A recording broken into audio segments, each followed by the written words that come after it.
உன்னையெல்லாம் அப்பவே பொரட்டியில் உன்னை போட்டு போன பிடிங்கிட்டு பள்ளிக்கூடத்துக்கு போடான விரட்டி தான் நீ இப்படி பார்ப்பியா? என்னடா மற்ற வீடியோலாம் அப்படி சில்லு சில்லு சில்லு சில்லுன்னு மேலே தள்ளி விட்டு போகிற, இது அப்படி மெத்த மாதிரி இருக்கும், மேலத்தில் மனசு வரல. நல்ல வேலை அந்த போனுக்குள்ளே போகிற ஆப்ஷனை மிஸ்ஸரபிள் பண்ணிவிட்டாங்க. இல்லைன்னா உன் மூஞ்சை கொண்டு போய் அந்த நெஞ்சில் வச்சிருப்பல. இல்லை அண்ணா, அந்த மாதிரி ஆப்ஷன் இருந்தால் இதை விட நல்லா பொண்ணு இருக்கேன்.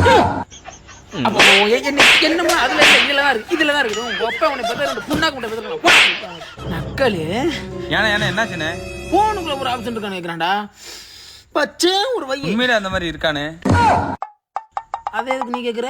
இருந்துச்சுன்னா என் கனவு கண்ணி நர்சரியா போய் ஒரு எட்டு பார்த்துட்டு வரலாம். ஏண்டாடே நர்சரியான நாகப்பட்டினம் கடல் கரையா? ஊருக்குள்ள பாதி பேர் நர்சரியா மேல கண்ணா தான் கேட்குறாங்க. அப்படி ஒரு ஆப்ஷன் இருந்தா நம்ம ஆளு வீட்டுக்கு ஒரு எட்டு போயிட்டு வரலாமே. அடச்சாய் நம்ம புத்தி வேற அங்கே போகுது. சை.